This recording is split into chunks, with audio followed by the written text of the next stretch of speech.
नमस्कार साथियों, मैं चंचल कुमार आप सबों का स्वागत करता हूं आपके अपने YouTube channel modern solution point पर। आज हम लोग फिजिक्स का एक शानदार टॉपिक कवर करने वाले हैं जो जनरली बिहार बोर्ड के द्वारा 5 नंबर में पूछा जाता है। पिछले वीडियो में हम लोग अवतल अपवर्तक सतह के बारे में फॉर्मूला का सत्यापन करने के लिए देख चुके हैं। जो बच्चे उस वीडियो को नहीं देख पाए थे वो जाके वीडियो को अवश्य ही देख लें। आज हम लोग उत्तल अपवर्तक पृष्ठ के लिए फॉर्मूला का सत्यापन करने के लिए जानेंगे। यह जनरली बिहार बोर्ड में 5 मार्क्स में पूछा जाता है। यह बिहार बोर्ड का फेवरेट क्वेश्चन है। जनरली प्रायः यह विगत वर्षों में 5 वर्षों में पूछा जा चुका है। आगे भी इनकी पूरी संभावना है 2027 के बोर्ड एग्ज़ाम में यह क्वेश्चन पूछने की। इसलिए इसको सबसे पहले हम लोग बड़ी ही सरल भाषा में समझेंगे ताकि यह क्वेश्चन अच्छे से हम बना पाएँ। चलते हैं अब हम लोग थ्योरी की तरफ।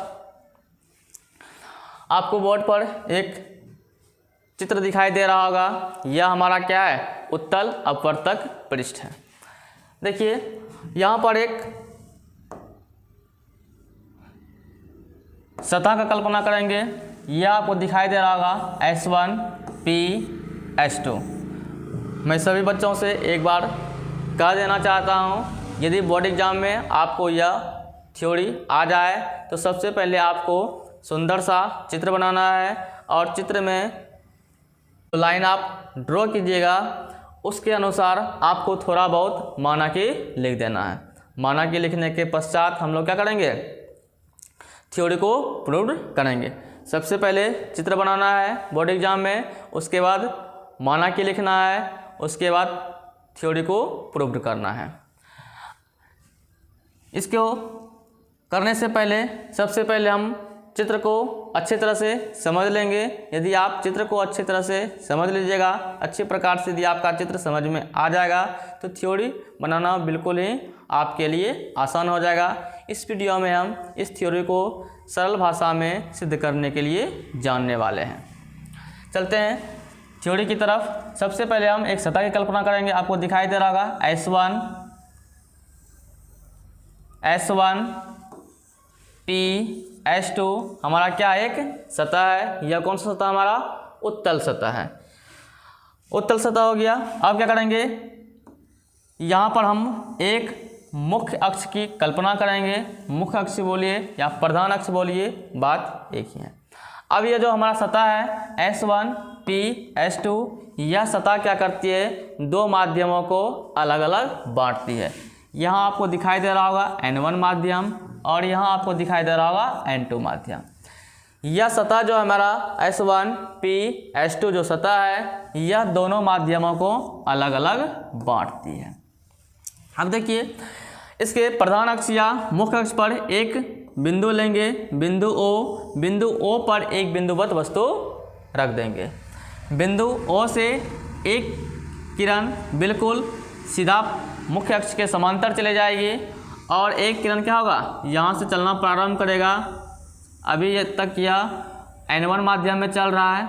यहाँ से लेकर यानी कि बिंदु O से लेकर बिंदु N तक हमारा N1 माध्यम में किरण चला। अब क्या होगा? यह अपना माध्यम बदलेगा। यह किरण जाना चाहेगा बिल्कुल सीधा, लेकिन माध्यम में अंतर होने के कारण ये इधर का माध्यम हमारा N1 है और इधर का माध्यम क्या है? हमारा N2 है। माध्यम बदलने के साथ ही जो प्रकाश होता है, प्रकाश की चाल में परिवर्तन हो जाता है। इसी वजह से प्रकाश क्या होती है? अपने पथ से विचलित हो जाती है। यह बात आप लोग पिछले क्लास में पढ़ चुके हैं। अब देखिए यह किरण क्या होगा? अपने पथ से विचलित हो जाएगा। विचलित होकर बिंदु I पर जाकर मिल जाएगा। एक किरण प्रधान अक्ष के समांतर चला गया जो I पर मिला और एक किरण इधर से आकर बिंदु I पर मिल गया। यानी कि जो बिंदु O पर हम बिंदुवत वस्तु रखे थे उसका अंतिम प्रतिबिंब बिंदु I पर हमारा बन गया। अब क्या करेंगे? ये हमारा क्या हो गया? वक्रता केंद्र हो गया। वक्रता केंद्र डॉट डॉट करके इसको हम खींच दिए। ये क्या हो गया? वक्रता केंद्र। अब देखिए पिछले थ्योरी में हम लोग जाने थे जहाँ पर हम वस्तु रखेंगे उस कोण को मान लेंगे अल्फा, जहाँ पर हमारा प्रतिबिंब बना है उस कोण को मान लेंगे बीटा, जहाँ पर हमारा वक्रता केंद्र रहेगा उस कोण को मान लेंगे गामा। ये हमारा हो गया अल्फा और ये हमारा हो गया बीटा और ये हमारा हो गया गामा। बिंदु ओ से लेकर बिंदु पी तक की दूरी क्या होगा हमारा वस्तु की दूरी। उसी प्रकार से बिंदु आई से लेकर बिंदु पी तक का दूरी क्या होगा हमारा प्रतिबिंब की दूरी। प्रतिबिंब की दूरी को हम भी द्वारा सूचित करते हैं। और बिंदु सी से लेकर बिंदु पी तक की दूरी को क्या बोलेंगे हम लोग वक्रता त्रिज्या। वक्रता त्रिज्या को हम आर द्वारा सूचित करते हैं। यहाँ तक हो गया। अब क्या करेंगे हम लोग एक बिंदु एन से एन एम लंब डाल देंगे। बिंदु एन से एन एम लंब डाल देंगे और इस लंब का ऊंचाई मान लेंगे क्या है हमारा एच ऊंचाई का है। बिंदु एन से जो एन एम लंब डालेंगे लंब का ऊंचाई क्या मान लेंगे हम लोग लंब का ऊंचाई हमारा एच है। अब देखिए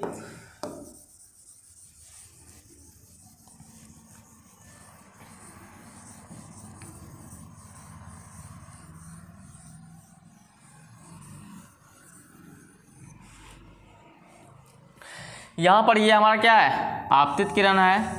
आपतित किरण जो अभिलंब के साथ कोण बनाती है उसको क्या बोलते हैं हम लोग आपतन कोण। आपतन कोण को आई द्वारा सूचित किया जाता है। उसी प्रकार से ये मेरा क्या है अपवर्तित किरण है। अपवर्तित किरण जो अभिलंब के साथ कोण बनाती है उसको क्या बोलते हैं अपवर्तन कोण। अपवर्तन कोण को आर द्वारा सूचित करते हैं। उम्मीद करते हैं आप सबों को चित्र अच्छे से समझ में आया होगा। चलते हैं अब हम लोग थ्योरी की ओर। जो पिछले क्लास में जो पिछले स्लाइड में हम लोग देखे थे फिगर को वही फिगर आपको हुबहू यहाँ भी दिखाई दे रहा होगा। सबसे पहले हम लोग क्या करेंगे आपतन कोण का मान निकालेंगे। आपतन कोण का मान कौन सा होगा आपतन कोण हमारा आई एन क्यू। ये हमारा क्या हो गया आपतन कोण ओ एन क्यू क्या हो गया हमारा आई। यह क्या हो गया हमारा आपतन कोण। अब अपवर्तन कोण का मान देखिए ये हमारा क्या हो गया सी एन आई। सी एन आई हमारा क्या हो गया अपवर्तन कोण। अपवर्तन कोण को आर द्वारा सूचित करते हैं। आपतन कोण हमारा क्या हो गया आई और अपवर्तन कोण क्या हो गया हमारा आर।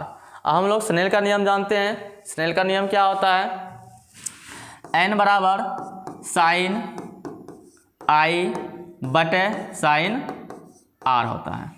अब देखिए यहाँ पर प्रकाश किरण N1 माध्यम से N2 माध्यम में प्रवेश कर रही है, इसीलिए यहाँ क्या लगाएंगे 1 और यहाँ क्या लगाएंगे 2। अब इसको हल करने के लिए हम जानते हैं इसको हल करने के लिए क्या करेंगे ऊपर में भी n लगाएंगे और नीचे में भी क्या करेंगे n लगाएंगे। यहाँ पहले 1 है तो यहाँ बाद में 1 लिखेंगे, यहाँ बाद में 2 है तो यहाँ पहले 2 लिखेंगे। यानी कि 1 n2 को लिख सकते हैं n2 बटे n1 जो कि यहाँ आपको दिखाई दे रहा होगा। इसको जब हम हल किए क्या हो गया n2 बटा n1 बराबर साइन आई बटा साइन आर। अब हम लोग क्या मान लेंगे साइन आई और साइन आर जो है इसमें जो एंगल आया है एंगल आई और एंगल आर हम लोग मान लेंगे क्या यदि कोण आई और आर अत्यंत छोटा हो। यदि छोटा रहेगा तो क्या करेंगे साइन आई टेंस टू आई यानी कि साइन आई के स्थान पर केवल हम आई लिख सकते हैं। उसी प्रकार से sine R tends to R sine R के स्थान पर हम केवल आर लिख सकते हैं। यहाँ क्या करेंगे हम लिख देंगे n2 बटा n1 बराबर साइन आई के स्थान पर आई और साइन आर के स्थान पर आर लिख देंगे। अब इसको क्या करेंगे क्रॉस मल्टीप्लिकेशन कोना कोनी गुना क्या हो गया n1 इंटू आई बराबर n2 इंटू आर। इसको समीकरण नंबर फर्स्ट मान लेंगे। अब समीकरण नंबर फर्स्ट मान लिए। अब यहाँ पर समीकरण नंबर 1 में आपको दिखाई दे रहा होगा आई आया है और आर आया है। आई और आर का मान हम निकालेंगे। आई और आर का मान निकालने के लिए त्रिभुज लेंगे। सबसे पहले कौन सा त्रिभुज लेंगे हम ओ एन सी यह त्रिभुज दिखाई दे रहा होगा आपको ONC। इस त्रिभुज में बाहर में एक कोण दिखाई दे रहा होगा आपको, कोण हमारा क्या है I। यहाँ पर कोण क्या है I। यह क्या हो गया त्रिभुज ONC का बहिष्कोण हो गया। बहिष्कोण का योग जो होता है सुदूर के अंतः कोणों के योग के क्या होता है बराबर होता है, इसलिए यहाँ क्या जाएगा I बराबर अल्फा प्लस गामा। वही यहाँ पर लिखा हुआ है I बराबर अल्फा प्लस गामा। उसी प्रकार से अब I का मान निकाल लिए, उसी प्रकार से हम क्या करेंगे अब R का मान निकालेंगे। R का मान निकालने के लिए त्रिभुज कौन सा लेंगे CNI। ये आपको दिखाई दे रहा होगा। यहाँ पर आपको दिखाई दे रहा होगा बाईस कोण क्या है हमारे यहाँ पर गामा है। गामा का मान जो होगा R और बीटा के योग के बराबर होगा। गामा बराबर क्या हो गया R प्लस बीटा। हमको मान किसका निकालना है, हमको मान निकालना है R का। तो क्या करेंगे बीटा को इधर भेज देंगे तो क्या देगा गामा माइनस बीटा बराबर क्या हो गया R। अब R को पहले लिख देंगे, R बराबर क्या हो गया गामा माइनस बीटा। यानी कि I का मान निकाल लिए अल्फा प्लस गामा और R का मान निकाल लिए गामा माइनस बीटा। अब क्या करेंगे जो मान हम लोग निकाले हैं I का और R का, इसको समीकरण नंबर फर्स्ट में पुट कर देंगे। समीकरण नंबर 1 में I तथा R का मान रखने पर समीकरण नंबर 1 हमारा क्या है N1 इंटू I बराबर N2 इंटू R। I का मान निकाले हैं क्या अल्फा प्लस गामा बराबर ये N2 का N2 लिख दिए इंटू R का मान निकाले हैं गामा माइनस बीटा।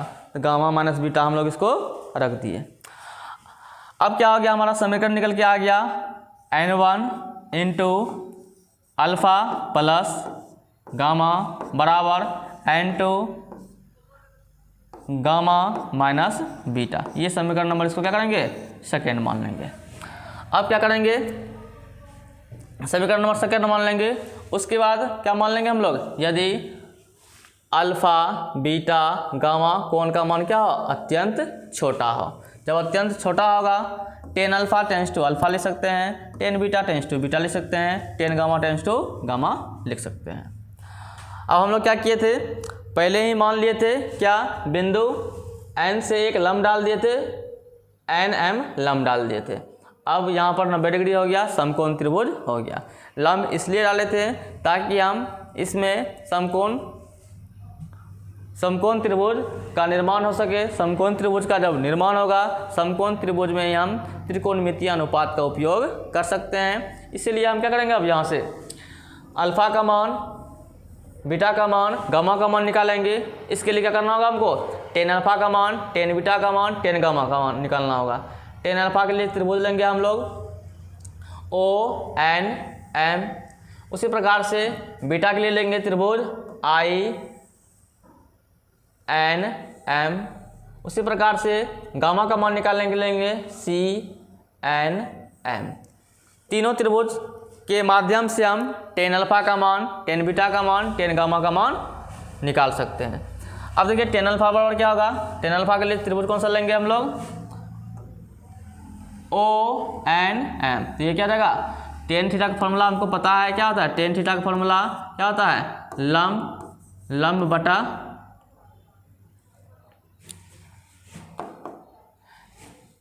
लंब बटा क्या होता है आधार, यानी कि P बटा B हमारा होता है फॉर्मूला। तो यहाँ पर लगाएंगे क्या रहेगा लंब क्या हो गया हमारा NM लंब और ये क्या हो गया OM आधार, क्या हो गया NM लंब OM आधार हो गया। लंब का मान क्या माने हम लोग H, तो क्या हो गया यहाँ पर H रख दिए। अब OM के स्थान पर क्या रखेंगे माइनस U। माइनस यू क्यों रखेंगे क्योंकि हम लोग जानते हैं क्या पहले ही मान लिए हैं माना कि में बिंदु P और बिंदु M एक दूसरे के अत्यंत निकट है। इसीलिए क्या करेंगे हम ये जो वस्तु की दूरी है इसको क्या मान लेंगे U। तो क्या हो गया यहाँ पर माइनस U हो गया। ठीक उसी प्रकार से अब क्या करेंगे बीटा का मान निकालेंगे टेन बीटा का मान निकालेंगे त्रिभुज लेंगे INM M. I N M में क्या रहेगा, ये हमारा क्या हो गया, एन एम लंब और आई एम क्या हो गया, आधार। एन एम लंब और आई एम क्या हो गया, आधार। एन एम क्या है हमारा, एच है तो एच रख दिए, और ये क्या हो गया, आई एम क्या होगा, भी। ये क्या हो गया, प्रतिबिंब की दूरी क्या माने हैं, भी। यानी कि यहाँ P से लेकर N तक का जो दूरी था, P से लेकर P से लेकर I तक का जो दूरी था वो क्या था हमारा, भी। अब यहाँ पर क्या होगा, हम I से लेकर M तक भी क्या होगा हमारा, भी, क्योंकि मान लिए हम लोग क्या, P और M एक दूसरे के अत्यंत निकट है। उसी प्रकार से क्या करेंगे हम, टेन गामा का भी मान निकालेंगे। टेन गामा का मान निकालने के लिए क्या करेंगे, त्रिभुज लेंगे, कौन सा, CNM। CNM ये क्या हो गया हमारा, लंब आई, लंब क्या हो गया हमारा, NM लंब, और CM क्या हो गया हमारा, आधार। क्या हो गया, NM लंब और CM क्या हो गया, आधार। NM का मान क्या है हमारा, H है, और CM का मान क्या है, R है, जो कि हमारा क्या है, वक्रता त्रिज्या है। अब क्या करेंगे हम लोग, जब 10 अल्फा का मान, 10 बीटा का मान, 10 गामा का मान निकाल लेंगे। 10 अल्फा, 10 बीटा, 10 गामा का मान निकालने के बाद हम क्या करेंगे, इसका मान समीकरण नंबर 2 में पुट कर देंगे। समीकरण नंबर 2 में इसका मान पुट कर देंगे। पहले ही हम लोग मान लिए क्या, 10 alpha tends to alpha, 10 beta tends to beta, 10 gamma tends to gamma. यानी कि 10 अल्फा का मान अल्फा के स्थान पर रख सकते हैं, 10 बीटा का मान बीटा के स्थान पर रख सकते हैं, 10 गामा का मान गामा के स्थान पर रख सकते हैं। चलते हैं अब हम लोग सेकेंड स्लाइड पे। आपको दिखाई दे रहा होगा सेकेंड स्लाइड में हम लोग क्या चलेंगे, समीकरण सेकेंड से। समीकरण सेकेंड आपको दिखाई दे रहा होगा बोर्ड पर। यहाँ क्या है हमारा समीकरण second, N1 into alpha plus gamma बराबर N2 into gamma minus beta है। अब क्या करेंगे, N1 का N1 हो गया। अब अल्फ़ा का मान हम लोग निकाले हैं। अल्फ़ा का मान आपको दिखाई दे रहा होगा, क्या है हमारा, अल्फ़ा का मान हमारा H बटा माइनस यू है। तो अल्फ़ा का मान रख देंगे हम लोग क्या, H बटा माइनस यू। H बटा क्या हो गया, माइनस यू। उसी प्रकार से क्या करेंगे, गामा का मान निकालेंगे। गामा का मान निकाले हैं कौन सा, H बटा आर। तो गामा के स्थान पर हम लोग गामा का मान रख दिए, H बटा क्या हो गया, आर। बराबर का बराबर लगा दिए, N2 का N2 लिख दिए। अब यहाँ पर भी गामा दिखाई दे रहा होगा। गामा का मान क्या है, H बटा आर, तो H बटा आर रख दिए। माइनस बीटा, बीटा का मान क्या है हमारा, बीटा का मान निकाला है H बटा भी, तो H बटा यहाँ पर भी रख दिए, H बटा भी रख दिए। आपको दिखाई दे रहा होगा यहाँ भी हमारा H है, यहाँ भी H है। H क्या करेंगे, कॉमन ले लेंगे तो क्या होगा हमारा, बाहर में N1 इंटू H। यहाँ क्या बच गया, माइनस 1 बटा यू, यह वाला माइनस ऊपर चला जाएगा, यहाँ आ गया, प्लस 1 बटा क्या हो गया, आर बराबर यहाँ भी H, यहाँ भी H क्या करेंगे, कॉमन ले लेंगे तो क्या हो गया हमारा N2 इंटू H, 1 बटा आर माइनस 1 बटा भी। यहाँ भी H, यहाँ भी H क्या हो गया, कट गया। अब क्या करेंगे, ब्रैकेट को तोड़ने के लिए N1 से इसमें गुना करेंगे, N1 से इसमें गुना करेंगे। ठीक उसी प्रकार से इधर भी N2 से इसमें गुना करेंगे, N2 से इसमें गुना करेंगे। N1 इंटू माइनस 1 क्या हो गया, माइनस N1 बटा you, plus N1 into 1, N1 बटा क्या हो गया, R बराबर N2 इंटू 1, N2 बटा क्या हो गया, R minus N2 into 1, N2 बटा भी। अब क्या करेंगे, ब्रैकेट को तोड़ने के बाद इसको अरेंज करेंगे। R वाला को एक साइड रखेंगे और जिसमें R नहीं है उसको अगले साइड में रख देंगे। अब देखिए यहाँ पर माइनस N1 बटा यू है, माइनस N1 बटा यू रख दिए।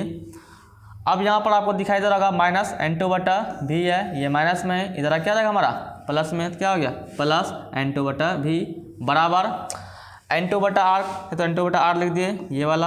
अब यहाँ पर क्या है प्लस में N1 बटा आर है, इधर क्या रहेगा माइनस में N1 बटा आर। अब क्या करेंगे, इसको अरेंज कर लेंगे। प्लस वाला को पहले लिख देंगे तो क्या हो गया N2 बटा भी माइनस N1 बटा यू बराबर। अब यहाँ पर भी आर, यहाँ पर भी आर, इसका क्या करेंगे एलसीएम ले लेंगे तो क्या आ गया हमारा n2 माइनस n1/r। ये हमारा क्या हो गया फॉर्मूला प्रूव्ड हो गया। यहाँ पर मेरा क्या है n1 और n2 क्या है हमारा n1 n2 माध्यम का अपवर्तनांक है और u क्या है हमारा u वस्तु की दूरी है, v क्या है हमारा प्रतिबिंब की दूरी है और r क्या है वक्रता त्रिज्या है। उम्मीद करते हैं सभी बच्चों को यह आसान सा थ्योरी अच्छे से समझ में आया होगा। आप लोग इसको अपने नोटबुक में नोट करके घर में बार बार रिवीजन करते रहना है। वीडियो को ध्यान से देखने के लिए धन्यवाद सभी लोगों का।